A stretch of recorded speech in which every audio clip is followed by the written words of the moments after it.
Bonjour, j'espère que vous allez bien et que surtout vous m'entendez. J'ai oublié mon micro chez moi. Bref, je suis à Marseille et j'introduis ce nouveau vlog de lecture à la plage et sous le soleil. Donc écoutez, c'est parti, on y va.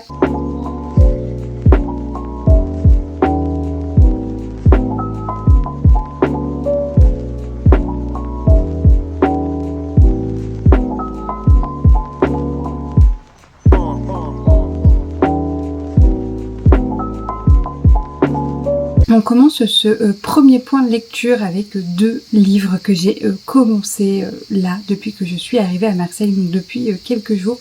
Sachez que si j'y pense, je vous le mettrai à l'écran, mais j'ai 4 lectures en cours et que vraiment j'ai fait n'importe quoi. Donc là, la mission de ce week-end, je vous ai pas dit, on est le samedi 12 juillet. Donc la mission de ce week-end, c'est d'avancer un petit peu mes lectures, voire de les terminer, parce que, encore une fois, 4 lectures en cours, c'est vraiment trop. Donc bref, on commence. Dans le train et un petit peu à la maison sur la liseuse, j'ai commencé Ilos, le tome 2 de Marion Brunet. Et en fait, ici, on est dans un roman jeunesse, quand même très jeunesse, post-apocalyptique, où en fait, avec la montée des eaux et le réchauffement climatique, Marseille est sous l'eau. Et dans cet environnement où en fait on va traiter énormément les questions environnementales et d'inégalités sociales et économiques, on suit un groupe de jeunes adolescents, ils sont quand même assez jeunes, qui viennent d'horizons différents. Il y a des orphelins, des ultra riches, etc. qui sont liés par une affaire. En fait, une des jeunes filles va plonger pour peu le dirigeant suprême, parce que c'est celui qui a le plus d'argent, et va trouver un diamant un petit peu mystérieux, mais qui est très très cher pour le dirigeant qu'on appelle le Commodore. Et en fait, on ne sait pas trop ce qu'il y a autour de ce diamant, et c'est l'objet du tome numéro 2, un petit peu de percer ce mystère, parce que les enfants comprennent bien que ça va être leur monnaie d'échange pour échapper à la mainmise horrible de ce dirigeant qui a très peu d'éthique. Donc j'ai commencé, je suis à peu près à 70%, ça se lit extrêmement vite, donc ça c'est des points positifs. J'avais été déçue par le tome 1, mais je pense que j'avais énormément d'attentes pour ce tome 1, ce qui est du coup pas le cas pour le tome 2, parce que je savais d'où je partais et ce à quoi je pouvais m'attendre. Donc écoutez, je passe un bon moment de lecture, c'est pas incroyable, mais les pages défilent à une vitesse vraiment, donc ça c'est plaisant. J'ai pas grand chose de plus à vous dire, à part que oui, c'est quand même très jeunesse et que c'est le côté pour moi négatif du livre, parce que je trouve que ça rend les personnages pas très bien construits, mais il y a des thèmes extrêmement forts. Les inégalités sociales et économiques, vraiment la question de la richesse, la question de l'ultra-richesse et l'ultra-pauvreté. Il y a aussi les questions environnementales qui sont vraiment bien mises au centre. Donc tout ça, c'est très très très plaisant. Donc voilà, il y a des choses positives que je retrouve et des choses négatives que j'aime moins. 2 autres petites choses à vous rajouter. On a quitté Marseille et donc je lisais en partie cette saga parce qu'elle se passait à Marseille et que j'aimais bien le clin d'œil, vous le savez, d'assortir mes lectures ou les thèmes de mes lectures avec les lieux où je me trouve en vacances. Et donc là, c'est un petit peu raté puisqu'ils sont à Paris et moi à Marseille. On ne sait pas trop bien coordonner eux et moi. Mais bon, bref, passons. Deuxième chose que j'avais à vous dire, ça fait partie des sagas. Il y a une vidéo qui va arriver prochainement sur la chaîne. Donc j'hésite un petit peu à DNF ou pas. Et donc le tome 2, c'est un peu le tome, ça passe ou ça casse quoi. Soit je m'ennuie et je DNF la saga, soit j'aime bien et je la continue. Donc là, je crois que c'est une trilogie. Je vous redonnerai mon avis quand j'aurai terminé cette lecture. Deuxième lecture dont je ne vois pas défiler les pages, c'est Atmosphère de Taylor Jenkins Reid. Et j'avais pas vu qu'il y avait écrit ici une histoire d'amour. Bref, j'aime beaucoup Taylor Jenkins Reid, vous le savez, ça fait partie de ces autrices un petit peu chouchou dont je me précipite sur les livres à leur sortie. Et ici, c'est le cas, c'est sa dernière nouveauté. J'aime tellement cette autrice que j'ai lu en anglais un de ses livres, donc Carisotto is Back. Donc vraiment, pour vous dire, c'est un peu, voilà, une de mes autrices chouchous. Elle fait partie du top des autrices que j'aime beaucoup suivre et continuer à découvrir toute leur bibliographie. Donc ici, c'est une LC que je fais avec Morgane. Et en fait, c'est une LC intensive, puisqu'on le lit ensemble en même temps à la plage. Donc c'est aussi pour ça que je l'ai pas terminé, alors que vraiment c'est un banger. J'aime vraiment beaucoup ce que je lis. C'est un banger, ça, les pages défilent, on voit pas le temps passer. Donc je l'aurais terminé si c'était pas une LC, mais l'avantage de la LC, c'est que du coup j'en profite. je prends le temps de le savourer et je trouve ça pas plus mal. Parce que peut-être que j'aurais pas autant aimé si j'avais pas pris autant de temps pour apprécier cette lecture. Vous voyez ce que je veux dire? Donc je suis à la page 271 sur les 460. Donc j'ai dépassé la moitié, je crois que je suis à 55% à peu près. J'aime beaucoup de quoi ça va parler, déjà de tropes que moi j'aime beaucoup. On va suivre une jeune femme qui s'appelle Joanne et qui est astrophysicienne. Et Joanne, elle va travailler pour la NASA, donc il y a un petit côté uchronie parce que Taylor Jenkins Reid modifie un petit peu l'histoire de la course aux étoiles puisqu'elle va accorder le droit aux femmes de participer au programme de la NASA, ce qui a été une histoire assez complexe pour la NASA. Là, c'est assez vite passé sous silence, mais écoutez, j'aime vraiment beaucoup ce que je lis, et donc Joanne, elle va participer à ça, et on suit deux temporalités, une temporalité où un partie de l'équipage de la promotion de Joanne est dans l'espace, et il se passe une avarie vraiment extrême, et donc avec des gens qui risquent de mourir. Et on a le présent dans la fin des années 70-80 avec Joanne et sa vie et son apprentissage au sein de la NASA, sa formation et son histoire d'amour. Je sais pas si je vous en dis plus pour le moment parce que ça spoil pas mal, mais j'aime beaucoup découvrir encore une fois la plume de cette autrice, mais surtout cette histoire d'amour qui est vraiment très mignonne. Et vous savez, je suis pas très fan des romances, mais là c'est vraiment très beau. En plus à la NASA, bref, je vous en dis plus tard, mais ça sent le coup de cœur. Bref, en fait, ce que j'aime réellement beaucoup, et tant pis, ça sera un petit spoil, donc si jamais vous ne voulez pas entendre cet aspect-là du livre, avancez un petit peu. Je vous mets au montage la timeline adéquate. Bref, en fait, ce que j'aime beaucoup, c'est cette histoire d'amour, comme je vous disais, et c'est une histoire d'amour lesbienne entre donc Joanne et Vanessa. Et je la trouve vraiment très touchante parce qu'on va aborder le sujet de la découverte de sa sexualité parce que Joanne le découvre à l'âge adulte, et on va aussi aborder la complexité des relations humaines, amoureuses, mais là en particulier lesbiennes, dans une société, encore une fois, on est dans la fin des années 70-80 aux États-Unis, une société qui est lesbophobe, même si ça a un petit peu évolué, mais on va parler de ça, et surtout d'une question centrale, c'est comment la NASA va réagir en fait à leur relation d'amour si jamais elle décide de la rendre publique.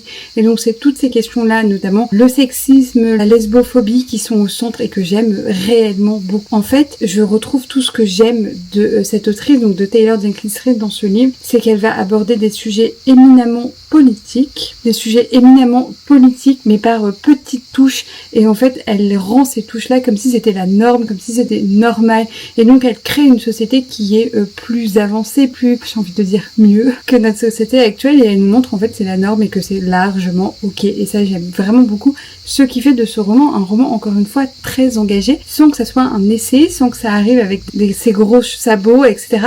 C'est vraiment très subtil, et du coup les messages qui sont passés sont bien reçus, on les comprend bien, et on peut être, je pense, que d'accord avec ce qu'on est en train de lire.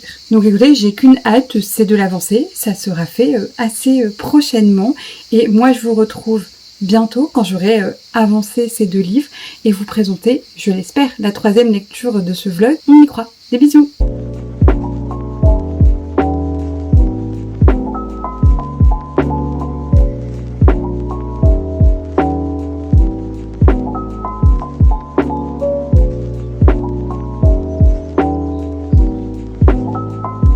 Bonjour, on est le dimanche 13 juillet, j'espère que vous allez bien, et je vous reprends parce que j'ai avancé mes lectures, j'ai plein de choses à vous dire et à vous montrer. Donc premièrement, hier soir j'ai fini Hileuse de Marion Brunet. Écoutez, c'était une lecture sympathique, je vais lire le tome 3 parce que vraiment il s'est passé un truc à la fin, j'étais un petit peu choquée, étonnée, surprise, et je me suis rendu compte qu'en fait je m'étais attachée à un des personnages qui finit par mourir évidemment parce que je m'attache toujours à ce genre de personnage, mais en fait comme j'avais beaucoup moins d'attentes, c'est ce que je vous disais dans le clip précédent, j'avais moins d'attentes par rapport au tome 1 où vraiment j'idéalisais un petit peu peut-être ma lecture, et bien là c'était une lecture vraiment sympathique, c'est le mot. J'ai pris du plaisir à lire et à découvrir ce tome 2, à suivre les aventures de nos jeunes personnages. Oui, il y a énormément de facilité, et c'est vrai, et parfois c'est même un petit peu stéréotypé dans l'enchaînement des péripéties, mais et ça on peut pas enlever ça à Marion Brunet.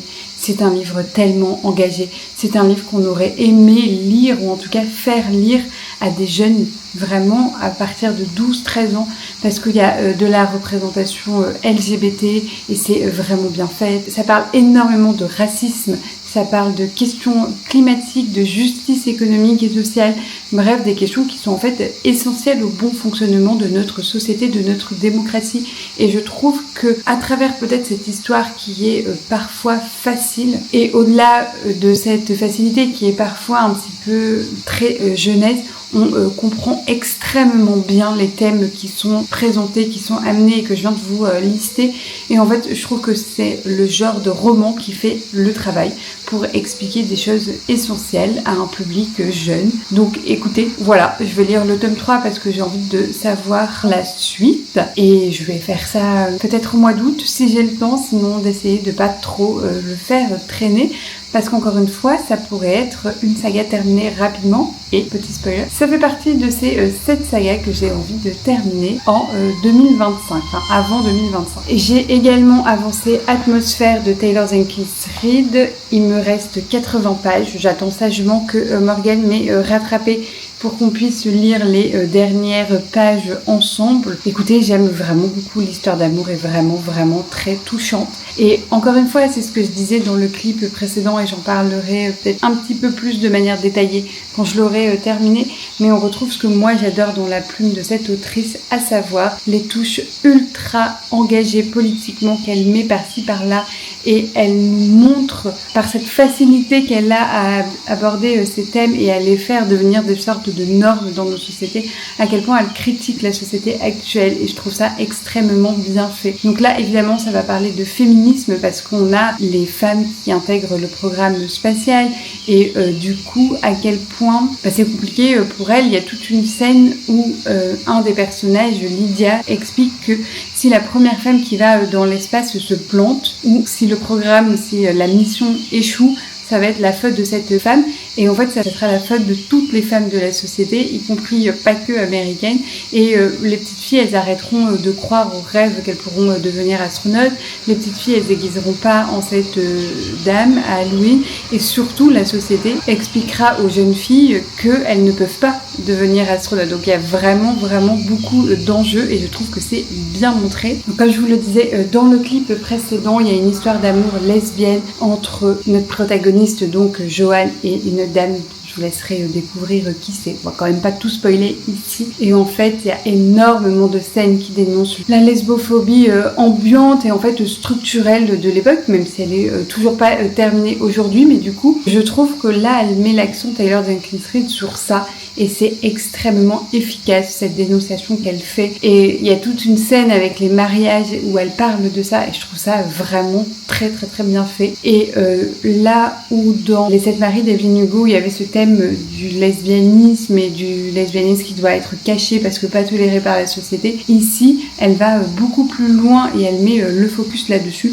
Donc écoutez, c'est vraiment très mignon. Je suis extrêmement happée parce que je lis. Ce matin, j'ai lu pareil 80 pages en même pas 1 heure tellement j'étais dedans. Je veux pas lâcher le livre vraiment, mais en même temps c'est vraiment bien de prendre des respirations pour le savourer. Et j'ai qu'une hâte à chaque fois, c'est d'y retourner. Donc vraiment, j'aime beaucoup l'histoire d'amour. Je sais plus si je l'ai dit, mais au pire c'est pas grave parce qu'il faut vraiment l'affirmer. Et très belle. Et il y a beaucoup de communication dans cette histoire d'amour, ce qui encore une fois plutôt bon signe. Bref, donc comme j'ai fini Ilos et que j'attends Morgane pour finir Atmosphère, je vais vous présenter ma nouvelle lecture que je vais attaquer là dans l'après-midi. Nouvelle lecture qui, petit indice, fait partie de mes reliques du mois de juillet. Voilà, petit moment suspense, je vous laisse réfléchir à. Et donc, il s'agit, je ne sais pas si vous l'aviez deviné, de L'été où tout a fondu de Tiffany McDaniel. Je ne sais pas du tout de quoi ça va parler, hormis de thèmes très forts. Je pense de féminisme, d'antiracisme, mais aussi de mouvements écologiques. Donc ma foi, je pense qu'on est dans une lignée avec Atmosphère et Ilos, et ça pourrait être même le thème de cette vidéo, de ce vlog d'ailleurs. Bref, je pense que là ça va être quand même un peu plus péchu, un peu plus ardu au niveau de ce que je vais ressentir et des émotions provoquées, parce que voilà, j'ai Betty en tête et je sais que c'est quand même des lectures plus difficiles émotionnellement et psychologiquement que peuvent l'être les Taylor Jenkins Reid, même si j'aime énormément les deux. Je sais pas du tout de quoi ça parle et j'ai pas envie de le savoir et de me le remettre le résumé en tête. Il fait 450 pages, c'est écrit assez petit, mais je pense que je vais pouvoir le dévorer. De toute manière, c'est ma lecture qui va devenir prioritaire avec Atmosphère. Donc voilà, je reviens vers vous un petit peu plus tard quand j'aurai terminé Atmosphère et que j'aurai avancé L'été où tout a fondu, histoire d'avoir des choses à vous raconter. Et moi, je vous emmène avec moi lire et sûrement aller à la plage. À très vite.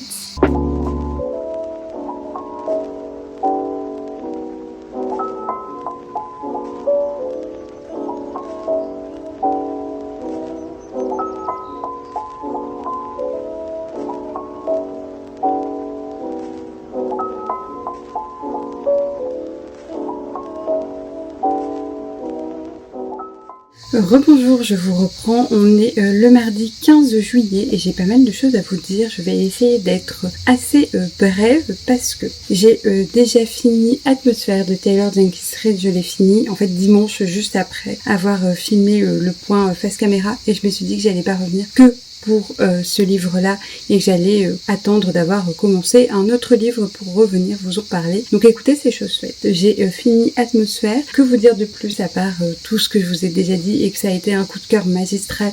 Je pense qu'il se hisse dans mon top 2 des meilleures lectures de cette autrice et je pense que l'indétrônable Les Sirènes de Malibu a eu un petit peu chaud aux fesses tellement que j'ai adoré ce livre-là. Je vais pas revenir sur tout ce qui fait que j'ai aimé, je vais juste rajouter 2 éléments si jamais vous n'êtes toujours pas convaincu de le lire cet été, au bord de la plage, de la piscine, à la montagne, bref, où vous voulez tant que vous le lisez. Donc les 2 points que j'ai à rajouter, premièrement, je pense que c'est une des rares romances que j'ai lues. Je rappelle que j'en lis quand même très peu, mais j'en ai lu des très problématiques, donc c'est une des rares romances où les 2 amoureuses, donc Joanne et l'autre dame dont je vais laisser le suspense, ont une relation saine, où elles communiquent, où elles discutent en fait de leurs difficultés. Et enfin quoi, un couple sain, ça fait du bien à voir en littérature. Et deuxièmement, il y a toute la question du faire famille, de comment faire famille qui est important dans cet ouvrage et qui a aussi encore une fois cette petite touche féministe et de reconstruction féministe très intéressant. Bref, j'ai adoré, ça a été un coup de cœur, je suis extrêmement contente parce que, petite transition, j'ai commencé L'été où tout a fondu de Tiffany McDaniel et comment vous dire, c'est pas du tout la même vibe, à la fois en termes de contenu, mais de ressenti. Je vais être très brève, je l'ai, vous l'avez sûrement vu d'ailleurs sur Instagram, je l'ai abandonné, je l'ai DNF à la page 179. Donc voilà, j'ai lu tout ça. Ce qui correspond quand même aux 10 premiers chapitres intégralement lus. Je me suis arrêtée au 11e. J'ai lu à peu près 38%. Effectivement, ça ne m'a pas plu. En fait, c'est pas mauvais, mais juste je me suis ennuyée. Et pour tout vous dire, en fait, j'étais toute seule à la plage et j'avais que ça à faire et j'avais pas forcément envie d'y retourner. Et même, je préférais lire autre chose que ça. Donc écoutez, il faut se rendre à l'évidence. C'est pas mauvais, mais c'est pas pour moi en fait, tout simplement. Et j'ai plein d'autres livres qui me tentent davantage que celui-ci.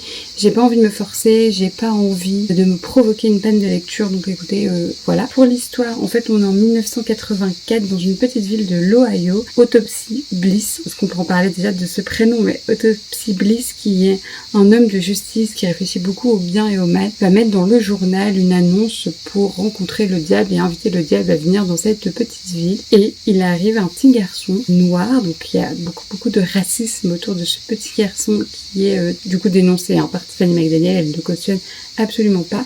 Et ce petit garçon se présente comme étant le diable et il se passe des choses un petit peu particulières depuis son arrivée dans la petite ville. Et en fait, il se passe rien de plus à là où j'en suis. Alors effectivement, j'ai même pas lu la moitié de l'ouvrage et peut-être ça va se décanter, mais en tout cas là pour le moment je m'ennuyais. Donc c'est sans regret que je DNF ce livre. Et action très symbolique, j'enlève le marque-page qui était dedans.